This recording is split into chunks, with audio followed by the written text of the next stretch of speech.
الحمد لله رب العالمين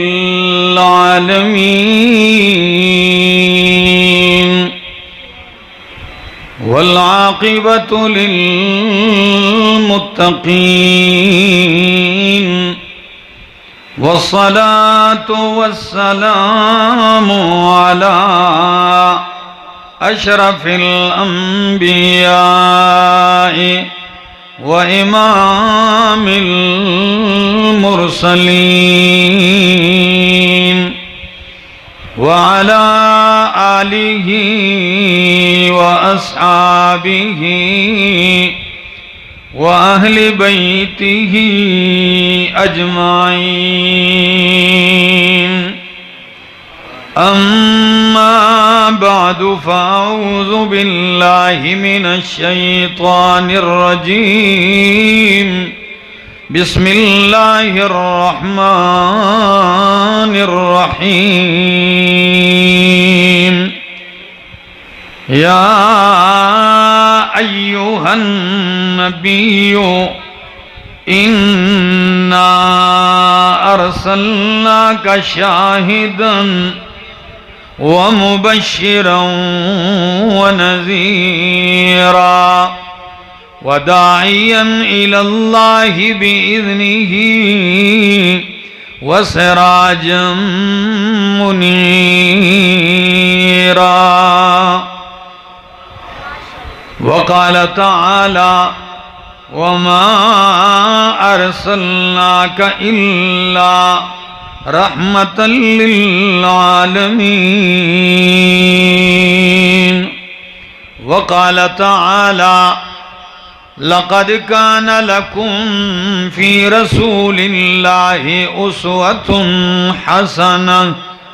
وقال النبي صلى الله تعالى عليه وسلم لا يؤمن أحدكم حتى أكون أحب إليه من والده وولده والناس أجمعين. سبحان ربك رب العزة عما يصفون وسلام على المرسلين والحمد لله رب العالمین.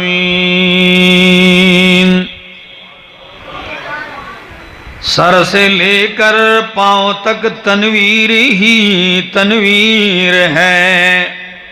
سر سے لے کر پاؤں تک تنویر ہی تنویر ہے. بولتا جس منہ سے ہے قرآن وہ تقریر ہے. حسن مصطفیٰ کو دیکھ کر سوچتی ہے یہ دنیا وہ مصور کیسا ہوگا جس کی یہ تصویر ہے. انتہائی قابل عزت، قابل احترام، ذی قدر و ذی وقار علماء کرام اور جہلم کے اس علاقے ڈومیلی اور خاص کر اس علاقے گاؤں راجگان اور گرد و نواح سے آئے ہوئے میرے معزز مکرم دوستو، السلام علیکم.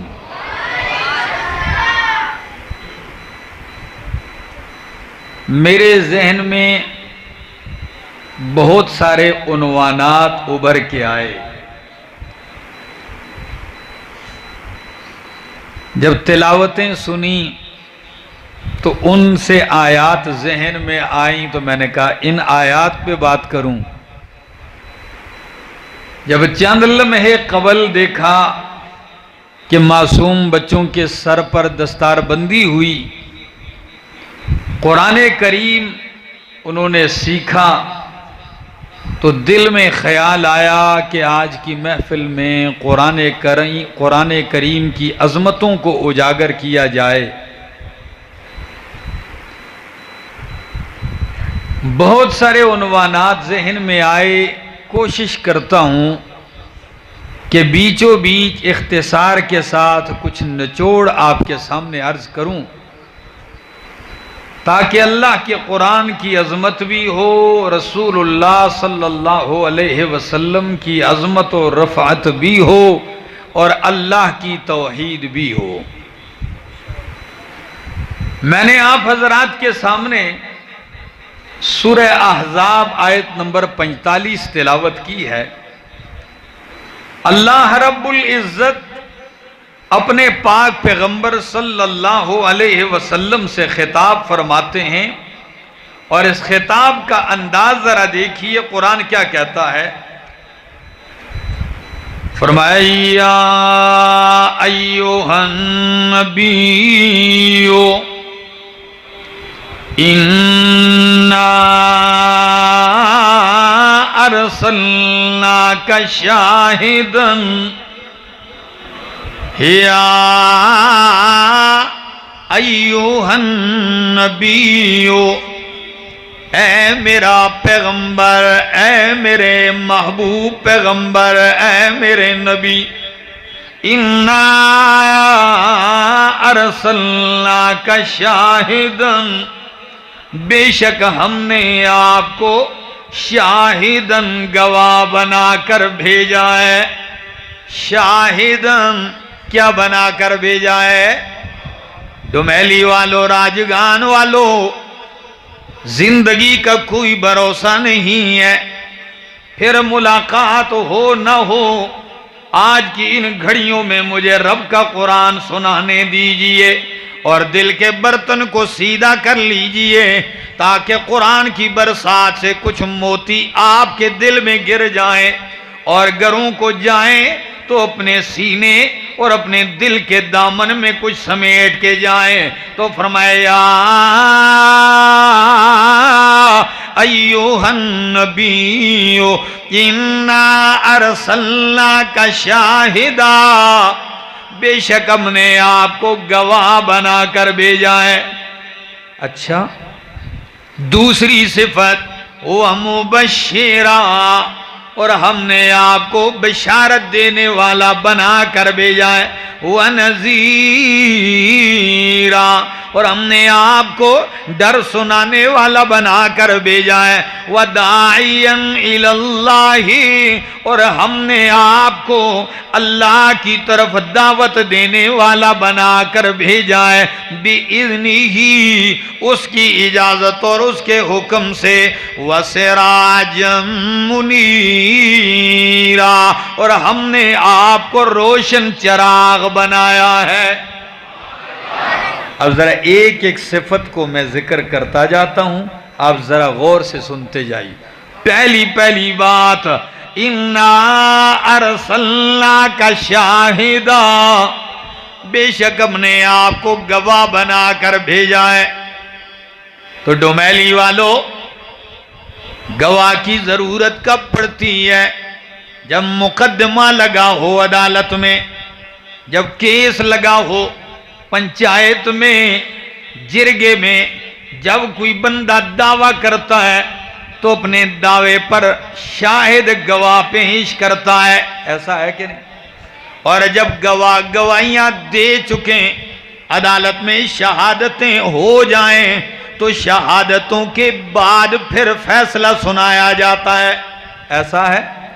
اب دیکھیے، اللہ بھی فرماتے ہیں میرا پاک پیغمبر کائنات کے اندر، اس دنیا کے اندر، شرک کے ان جمیلوں کے اندر، میں نے تجھے اپنی توحید کے مقدمے کا گواہ بنایا ہے۔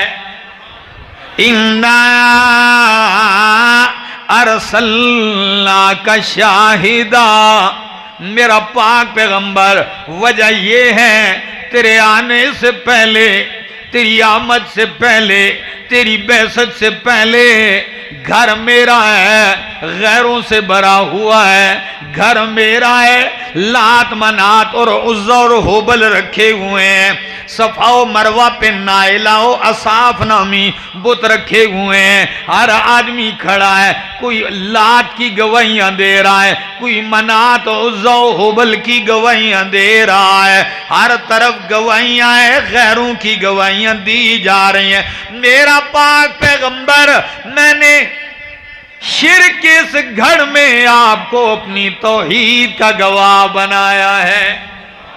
اِنَّا ارسلناک شاہداً، بے شک ہم نے آپ کو گواہ بنایا. اب ذرا دیکھیے، آپ کو پتہ ہے گواہ جب گواہی دیتا ہے عدالت میں، پنچایت میں، جرگے میں، تو مد مقابل بھی خاموش نہیں رہتا، اس گواہ پہ اعتراض کرتا ہے. ایسا ہے، اس گواہ پہ سوالات اٹھاتا ہے، کبھی تہمتیں لگاتا ہے، کبھی الزامات لگاتا ہے، تہمات لگاتا ہے. اور جس کا گواہ ہوتا ہے وہ کھڑے ہو کے اپنے گواہ کی صفائیاں دیتا ہے کہ جج صاحب میرا گواہ سچا بھی ہے، میرا گواہ امانت دار بھی ہے، میرا گواہ جو ہے وہ انصاف والا ہے، اس کی صفائیاں دیتا ہے. اللہ فرماتے ہیں میرا پاک پیغمبر تو صفا کی پہاڑی پہ کھڑا ہو کے میری توحید کی گواہی دے. اور آپ نے صفا کی پہاڑی پر، اوکاز کی منڈی پر، اور ذوالمجاز کے بازار میں، طائف کے بازار میں آپ نے کعبہ کے سامنے کھڑے ہو کے کیا کہا؟ یا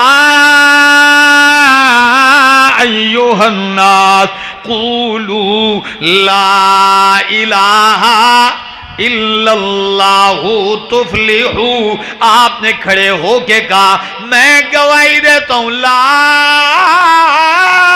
الہ الا اللہ، کہ کوئی الہ حاجت روا نہیں ہے الا اللہ، اگر ہے تو کون ہے؟ تو ساڑھے پیسے تو نہیں لگ دے نا، پھر اللہ دا نا شوق نہ لاکھ دیا کرو. الہ حاجت روا کون ہے؟ اللہ ہے. پتہ ہے ہو سکتا ہے آپ کی یہ توحید کی گواہی رب کو پسند آ جائے اور آپ کو اللہ اپنی توحید کے گواہوں میں شمار کر دے، تو اور کیا چاہیے؟ فرمایا میرا پاک پیغمبر میری توحید کی گواہیاں تو دیتا جا، اور اگر یہ مشرک تیرے اوپر سوال کریں گے تو تیری یہ صفائیاں میں اللہ دیتا جاؤں گا. اب ذرا دیکھنا، انہوں نے گواہ پہ اعتراض اٹھایا کہ یہ جو گواہ بن کے آیا ہے محمد صلی اللہ علیہ وسلم، تو پہلا اعتراض یہ اٹھایا کہ لست مرسلا، تو رسول نہیں ہے. کیا نہیں ہے؟ نہیں مانا مکے والوں نے. کیا کہا؟ لست مرسلا، تو رسول نہیں ہے. جب پہلا سوال اٹھایا تو میرے رب نے صفائیاں دیتے ہوئے کیا فرمایا؟ یہ میرے سامنے اللہ کا قرآن ہے اور سورت کا نام سورت یاسین ہے. اللہ فرماتے ہیں یاسین والقرآن الحکیم، یاسین والقرآن الحکیم، مجھے حکمتوں سے برے قرآن کی قسم ہے، انکا لمن المرسلین، کہ بے شک تو رسولوں میں سے ہے. انہوں نے کہا رسول نہیں، اللہ نے قسم اٹھا کے کہا تو کس میں سے ہے؟ تو رسولوں میں سے ہے. اور یہاں قسم بمانا ہے شاید کہ تو مانا ہوگا والقرآن الحکیم، میرا پیغمبر یہ سارا قرآن حکمتوں برا قرآن گواہ ہے اس بات پر کہ انکا لمن المرسلین، بے شک تو رسولوں میں سے ہے. انہوں نے جب کہا، دوسرا اعتراض اٹھایا قرآن سن کے کہ یہ تو شاعر ہے. کیا ہے؟ ہاں شاعر ہے. پیغمبر کی فصاحت بلاغت والا قرآن سن کے کہنے لگے یہ شاعر ہے. تو اللہ نے اس کا بھی جواب دیا، فرمایا وَمَا عَلَّمْنَاهُ الشِّعْرَ وَمَا يَنبَغِي لَهُ، میں نے پیغمبر کو شاعری کا علم نہیں دیا. کیوں؟ وَمَا يَنبَغِي لَهُ، یہ میرے پیغمبر کے شایع نشان نہیں ہے. سمجھ میں آ رہی؟ سوال کرتے ہیں، اللہ صفائیاں دیتے ہیں اپنے محبوب پیغمبر کی۔ ڈومیلی والوں جب انہوں نے ایک بڑا اعتراض اٹھایا، وہ اعتراض سنیے گا، وہ اعتراض یہ تھا کہ انکا لمجنون، تو ہمیں مجنون لگتا ہے، اللہ تو ہمیں دیوانہ لگتا ہے، نعوذ باللہ تو پاگل ہو گیا ہے کہ سارے خداؤں کو رد کر کے ایک ہی الہ ثابت کر رہا ہے، بس تو لگتا ہے تو دیوانہ ہو گیا ہے۔ تو اللہ نے کیا جواب دیا؟ صفائیاں بھی تو دیکھتے جائیے، اللہ فرماتے ہیں نون والقلم وما یسطرون ما انت بنعمت ربک بمجنون۔ نون والقلم، میرا پاک پیغمبر مجھے قلم کی قسم ہے۔ ڈومیلی والوں اس انداز کو تو دیکھو، والقلم، مجھے قلم کی قسم ہے، والقلم، یہ قلم گواہ ہے، وما یسطرون، اور جو کچھ قلم سے لکھتے ہیں یہ گواہ ہے کس بات پر کہ ما انت بنعمت ربک بمجنون، تو اپنے رب کے فضل سے مجنون نہیں ہے۔ میں نے کیا کہا کہ تو میری توحید کی گواہیاں دیتا جا اور میں تیری عرشوں سے صفائیاں دیتا جاؤں گا۔ فرمایا قلم گواہ ہے، جو کچھ قلم سے لکھتے ہیں یہ گواہ ہے کہ ما انت بنعمت ربک بمجنون، کہ تو اپنے رب کے فضل سے مجنون نہیں ہے۔ تو ڈومیلی والے احمد جمشید سے پوچھ سکتے ہیں کہ یا قسم میں، جواب قسم میں کوئی جوڑ نظر نہیں آ رہا ہمیں، بات کیا ثابت کرنی ہے کہ آپ مجنون نہیں ہے؟ تو قسم کس کی اٹھائی جا رہی ہے؟ قلم کی۔ اب قلم کی کا جوڑ اس بات سے کیا جوڑ ہے کہ آپ مجنون نہیں ہیں؟ قلم اس بات پر گواہ ہے کہ آپ مجنون نہیں، جوڑ کیا ہے؟ اگر میں جوڑ سمجھا سکا اور آپ کو سمجھ میں آ گیا تو پھر رب کا نام محبت سے لے لینا۔ نون والقلم، یہ قلم سے مراد میرے اور تیرے جیب میں پڑا ہوا قلم نہیں ہے، والقلم، القلم سے مراد تقدیر والا قلم ہے۔ کون سا؟ تقدیر والا قلم ہے۔ اور آپ جانتے ہیں کہ تقدیر میں جو لکھا جاتا ہے دنیا میں وہی کچھ ہوتا ہے۔ تقدیر میں جو کچھ دنیا میں وہی کچھ ہوتا ہے۔ اب اگر میرا رب سمجھ میں آ گیا تو پھر جواب دے دینا اللہ کا نام لے کے۔ فرمایا والقلم، تقدیر کا قلم گواہ ہے کہ تو مجنون نہیں ہے۔ تقدیر کا بلا قلم کیسے گواہ ہے؟ فرمایا گواہ ایسے ہے کہ میں نے میرا محبوب تجھے تقدیر میں مجنون لکھا ہی نہیں، تو تو مجنون کیسے ہو سکتا ہے؟ مجنون تو آپ تب ہوتے کہ میں تقدیر میں آپ کو کیا لکھتا؟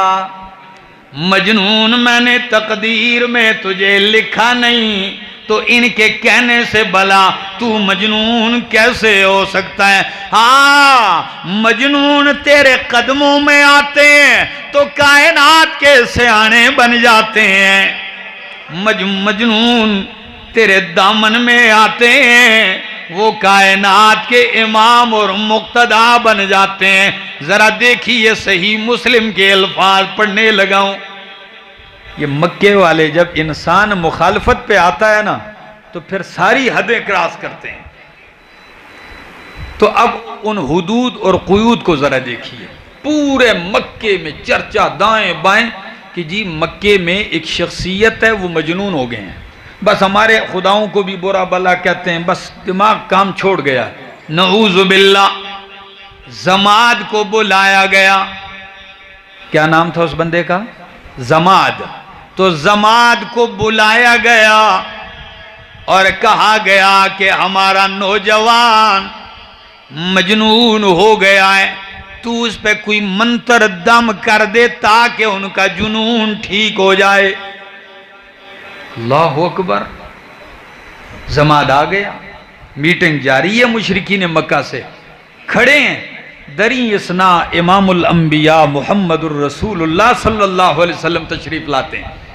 جب تشریف لاتے ہیں تو مکے کے مشرک ایک دم بکھر جاتے ہیں اور اشارے سے کہتے ہیں زماد وہ آ رہا ہے، وہ جو نظر آ رہا ہے نا، یہی ہے وہ دیوانہ، وہ مجنون، یہی ہے، ان کا علاج کرنا ہے. زماد بھی حیران ہو گیا کہ عجیب لوگ ہیں، مجھے چھوڑ کے سارے چلے گئے. اللہ کے پاک پیغمبر آ رہے ہیں، جیسے ہی قریب آتے ہیں زماد کہنے لگا او جوانا او بسط یدہ کا، ذرا ہاتھ آگے کر، انی لارقی، بے شک میں دم ڈالتا ہوں. کیا ڈالتا ہوں؟ میں دم ڈالتا ہوں، اور دم کے بڑے پیسے لیتا ہوں، پر آپ کو فری میں دم کر دیتا ہوں. بڑے خوبصورت جوانوں، ذرا آگے کرو، میں آپ کے جنون کا علاج کرتا ہوں. کسی مولوی صاحب کو کہہ دو نا، پھر آپ کو لگ پتا جائے. یہ کائنات کے امام کی بات کر رہا ہوں، قربان آپ کے اخلاق پہ. آپ غصے نہیں ہوئے، مسکرا کے کہنے لگے طبیبہ، ڈاکٹرہ، حکیمہ، علاج تو کرتا ہے، پہلے بیمار سے پوچھ تو صحیح مسئلہ کیا ہے. اتنی جلدی جو علاج کے فکر میں ہے، پوچھ تو صحیح مجھے مسئلہ کیا ہے. تو زماد ایک دم کہنے لگا جی نہیں پریشان نہ ہو، ناراض ہو، آپ بتائیں آپ کو کیا مسئلہ ہے. نبی علیہ السلام نے فرمایا تو نے کہہ دی، اب ذرا میری بات سن. فرمایا ان الحمد للہ نحمدہ ونستعینہ ونستغفرہ ونؤمن بہ ونتوکل علیہ. آپ نے فرمایا ان الحمد للہ، بے شک ساری صفات کارسازی، ساری تعریفیں اور حمدیں کس کے لیے ہیں؟ ان الحمد للہ نحمدہ، ہم تو اسی کی تعریفیں کرتے ہیں، وَنَسْتَعِينُهُ، اسی سے مدد مانگتے ہیں، اسی سے بخشش مانگتے ہیں، وَنَتَوَكَّلُ عَلَيْهِ، اور ہم بھروسہ توکل بھی اسی پر کرتے ہیں. آپ نے خطبے کے یہ چند کلمات پڑھے، پھر آپ نے قرآن پڑھنا شروع کر دیا. زماد چکراتا جا رہا ہے. ٹھہریے تو صحیح، علاج کرنے آئے. زماد چکرا کے کہنے لگا اعد علی ہؤلاء الکلمات، او جوانا یہ جو تو نے پرتاثیر کلمات پڑھے ہیں ذرا دوبارہ پڑھ لیجئے. کیا پڑھ لیجئے؟ دوبارہ پڑھیے. میرے پاک پیغمبر نے دوبارہ پڑھے. زماد اور پرلطف ہو کے کہنے لگا اگر ناراض نہیں ہوتے 12 پڑھ لیجئے. تیسری مرتبہ بس ایک دفعہ پڑھ لیجئے. جب آپ نے تیسری مرتبہ کلمات پڑھے، زماد کہنے لگا اب ہاتھ آگے کیجئے، مسئلہ تو اب سمجھ میں آیا، میں علاج آپ کا کرنے آیا، لیکن معلوم ہوا کہ معالج آپ ہیں اور بیمار تو میں خود ہوں. بیمار تو میں ہوں، علاج تو میرا ہو گیا. جب میرے پاک پیغمبر ہاتھ بڑھاتے ہیں، زماد ہاتھ تھام کے کہتا ہے اشہد اللہ الہ الا اللہ واشہد ان محمد رسول اللہ.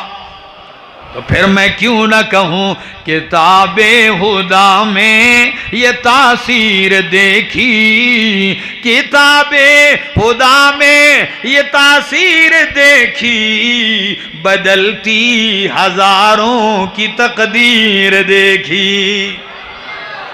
میرا دوست، تو میں عرض کر رہا تھا کہ اللہ فرماتے ہیں میرا پاک پیغمبر انا ارسلناک شاہدن، میں نے آپ کو گواہ بنایا ہے، آپ گواہیاں دیتے جائیں، میں آپ کی صفائیاں دیتا جاؤں گا۔ اور قربان جاؤں میرے پاک پیغمبر نے پتھروں کی بارش میں بھی گواہی دی۔ جب پورا مکہ پتھر برسا رہا تھا، 10 میل تک طائف کے بازار میں جب پورا طائف کا شہر امڑ کے آ گیا، عورتیں گھروں کی چھتوں سے پتھر مار رہی ہیں، جوان بچے بوڑھے جولیوں میں پتھر مار رہے ہیں، اور میرے محبوب پیغمبر کے سر کا پسینہ نالین مبارک تک جا کے پہنچ جاتا ہے۔ آپ کے لباس میں کوئی دھاگا بھی ایسا نہیں جو خون میں رنگین نہ ہوا ہو، لیکن صدا یہی ہے قولوا لا الہ الا اللہ، لا الہ الا اللہ۔ علامہ اقبال نے تو تبھی کہا یہ نغمہ فصل گلو لالا کا نہیں پابند، بہار ہو کے خزاں لا الہ الا اللہ، لا الہ الا اللہ۔ آپ یہی صدا ادھر کہنا بڑا آسان ہے، ادھر کہنا بڑا آسان ہے، لیکن ساتھ میں نے کہا دوسرا لفظ کیا ہے؟ وَمُبَشِّرًا۔ میرا پاک پیغمبر جس طرح میں نے آپ کو توحید کا گواہ بنایا، اسی طرح وَمُبَشِّرًا میں نے آپ کی گواہی کو مان لینے والے کے لیے آپ کو بشارتیں دینے والا بھی بنایا ہے۔ جو مانتا جائے اسے بشارتیں دیتے جائیے۔ اب بشارتیں دینے کا کیا انداز ہے؟ کبھی قرآن کہتا ہے بشر الصابرین، میرا پاک پیغمبر صبر کرنے والوں کو بشارتیں دیجئے۔ کبھی قرآن کہتا ہے بشر المؤمنین، مومنوں کو بشارت سنا دیجئے۔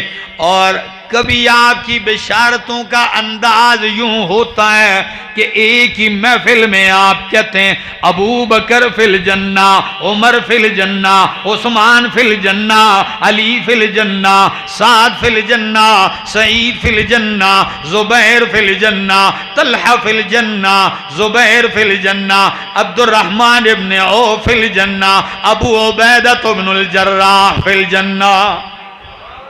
تو ہمارے ہاں کیا کہا جاتا ہے مسلمانوں کے ہاں؟ عشرہ مبشرہ، وہ 10 صحابہ جن کو ایک ہی یکمشت ایک ہی محفل میں لسان نبوت سے جنت کی بشارت۔ تو فرمایا مبشرہ، جو مانتا جائے اسے کیا دیتے جائیں؟ مبشرہ، بشارتیں دیتے جائیں۔ قربان جاؤں آپ کی گواہی صرف مانی نہیں صحابہ نے، بلکہ آپ کی گواہی آگے تک پہنچائی ہے۔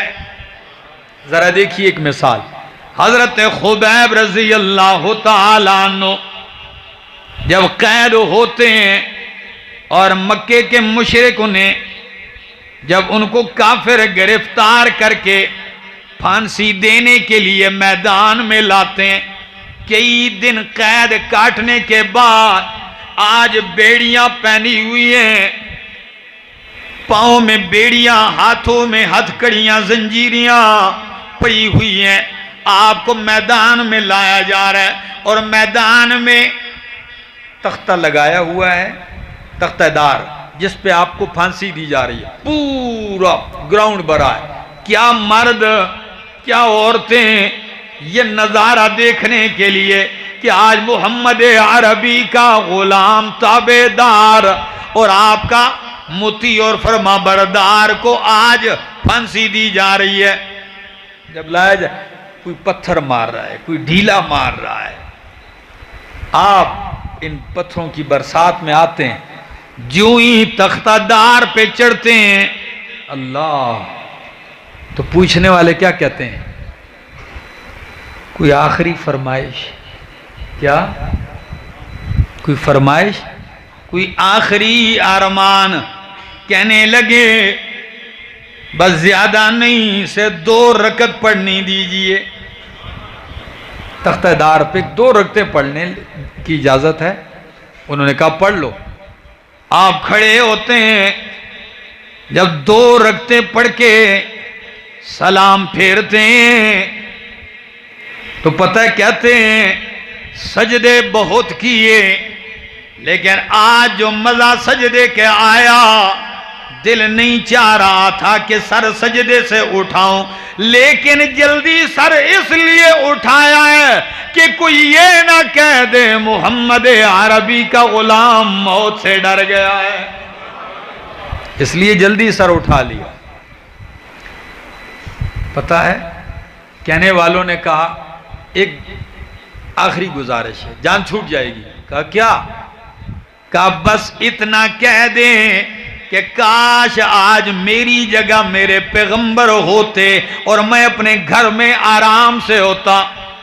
بس اتنا کہہ دے تیری جان چھوٹ گئی ہے. مجبور تھا نا، کہہ سکتا تھا، عذر تھا.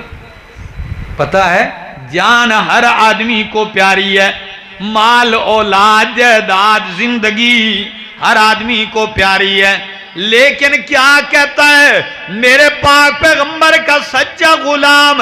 کہتا ہے یقین کیجئے بدبختو، یہ تمہاری آفر ہے، مجھ سے پوچھئے تو میں کہتا ہوں میری 1000 جانیں قربان ہو جائیں مگر میرے محمد کے پاؤں میں کانٹا بھی چبھنے نہ پائے.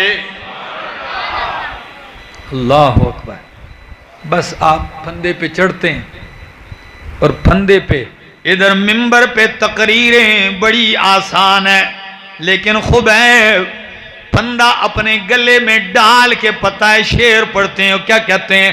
فَلَسْتُ أُبَالِي حِينَ أُقْتَلُ مُسْلِمًا، فَلَسْتُ أُبَالِي حِينَ أُقْتَلُ مُسْلِمًا عَلَىٰ أَيِّ جَنْبٍ كَانَ لِلَّهِ مَصْرَعِي وَذَلِكَ فِي ذَاتِ الْإِلَٰهِ وَإِن يَشَاء يُبَارِكَ عَلَىٰ أَوْصَالِ شِلْوٍ مُمَزَّعِ. کائنات والو، اگر مجھے اسلام کی حالت میں موت دی جائے، قتل کیا جائے تو مجھے اسلام پہ موت آ جائے، پھر مجھے کوئی پرواہ نہیں ہے کہ میں کس کروٹ کے بل نیچے گرتا ہوں، میرے وجود کے کتنے ٹکڑے کیے جائیں، رب میرے وجود کے ہر ٹکڑے پہ برکتیں نازل کر دے گا. آپ آگے بڑھتے ہیں اور کسی اردو شاعر نے اس کی کتنی خوبصورت عکاسی کی ہے اور کہتا ہے گلوئے عشق میں ڈالا گیا جلاد کا پھندا، گلوئے عشق میں ڈالا گیا جلاد کا پھندا، پکڑ کے دار پہ باندھا گیا اللہ کا بندہ. خدا جانے محبت کے یہ کیا اسرار ہوتے ہیں، جو سر سجدوں میں گرتے ہیں وہ زیب دار ہوتے ہیں. مگر احمد جمشید کہتا ہے بڑھایا مرتبہ کردار کا گفتار کے اوپر، بڑھایا مرتبہ کردار کا گفتار کے اوپر، کہ واعظ برسر منبر و غازی دار کے اوپر. اللہ اکبر. ایسے لوگوں کو بشارتیں دی گئی ہیں مبشرہ، اور تیسری صفت نذیرہ. جو نہ مانے آپ کی گواہی تو نذیرہ، آپ انہیں ڈرانے والے ہیں. کیا کرنے والے ہیں؟ بولو. نذیرہ، ڈرانے والے ہیں. اور ڈرانے کا ذکر بھی قرآن کرتا ہے. کیسے؟ یا ایھل مدثر قم فانذر، قم فانذر، میرا پیغمبر اٹھئے، فانذر، پر ڈرانا شروع کر دیجئے۔ تو فرمایا نذیرا، اور پانچویں صفت، چوتھی صفت فرمایا وَدَاعِيًا إِلَى اللَّهِ بِإِذْنِهِ، میرا پاک پیغمبر میں نے آپ کو داعی اللہ بنایا ہے۔ کیا بنایا؟ کس کی طرف بلانے والا؟ اللہ کی طرف۔ ساری زندگی میرے پاک پیغمبر صلی اللہ علیہ وسلم نے کس کی طرف بلایا؟ قرآن کہتا ہے ادعو الی سبیل ربک بالحکمت والموعظۃ الحسنہ، میرا پاک پیغمبر بلا اپنے رب کے راستے کی طرف۔ اور دوسرے مقام پہ کہتا ہے قرآن قل ھذہ سبیلی، میرا پیغمبر اعلان کر دیجئے ھذہ سبیلی، یہی میرا راستہ ہے۔ کون سا؟ ادعو الی اللہ۔ اور ذرا آگ سٹو سبحان اللہ۔ میں اللہ کی طرف بلاتا ہوں۔ علماء بیٹھے ہیں، ہمارا کام بھی ہے کس کی طرف بلانا؟ لوگوں کو اللہ کی طرف بلاؤ۔ آؤ لوگوں، اپنا تعلق اللہ سے جوڑو۔ جس دن تمہارا تعلق جڑ گیا، یقین کیجئے رب کے معاملے میں آپ غیرت کریں گے تو اللہ بہت بڑی غیرتی ذات ہے، وہ آپ کو گرنے نہیں دے گا۔ یقین کیجئے، چاہے ساری دنیا مخالف ہو جائے، ساری دنیا رسوا کرنے پہ لگ جائے، اللہ آپ کو انہی رسوائیوں کے نقشوں میں عزت کے تاج پہنا دے گا۔ اللہ، داعی بنو، اللہ کی طرف بلاؤ۔ داعیاً الی اللہ بِإِذْنِهِ۔ ایک ایک صفت پہ ایک ایک گھنٹہ بات کر سکتا ہوں، صرف آپ لوگوں کی تھکاوٹ کو اور بار بار دائیں بائیں اٹھنے کو میں دیکھتا ہوں کہ شاید یا آپ کو میری بات نہیں سمجھ آ رہی، ورنہ میں کوشش کرتا، جو دل آج میرا تھا کہ میں کم از کم کوئی 1.5-2 گھنٹے آپ کو قرآن سناتا، لیکن چلو کچھ آپ بھی تیار ہوں گے اور کچھ سارا ایک ہی دن میں نہیں گرا دینا چاہیے نا، کچھ آئندہ کے لیے بھی چھوڑ دیتے ہیں وقت۔ تو میرے دوستو، آخری صفت جو اس آیت میں فرمایا وَسِرَاجًا مُنِيرًا، سراجن منیرا، میرا پاک پیغمبر میں نے آپ کو سراج منیر بنایا۔ کیسا سراج؟ سراج منیر بنایا۔ قرآن میں اللہ نے سورج کو بھی سراج کہا مگر منیر نہیں کہا، سراجن وہاجا کہا۔ اور قرآن میں اللہ نے چاند کو منیرہ کہا لیکن سراج نہیں کہا۔ کہاں ہے؟ میں قرآن پڑھتا ہوں، تبارک الذی جعل فیہا سراجا وقمرا منیرا۔ برکتوں والی ہے وہ ذات جس نے آسمان میں سراج بنایا، وقمرا منیرا، اور روشن چاند بنایا۔ تو منیرہ چاند کی صفت ہے، تو چاند سے منیرہ لے لیا اور سورج سے سراج لے لیا اور دونوں کو اکٹھا کر کے محمد کا نام رکھ دیا۔ تو اب آپ کہیں گے فرق کیا ہے؟ ذرا اس لذت کو سمجھنے کی کوشش کیجیے ڈومیلی والوں۔ چاند سے منیرہ لے لیا، سورج سے شمس سے سراج لے لیا اور دونوں کو اکٹھا کر دیا۔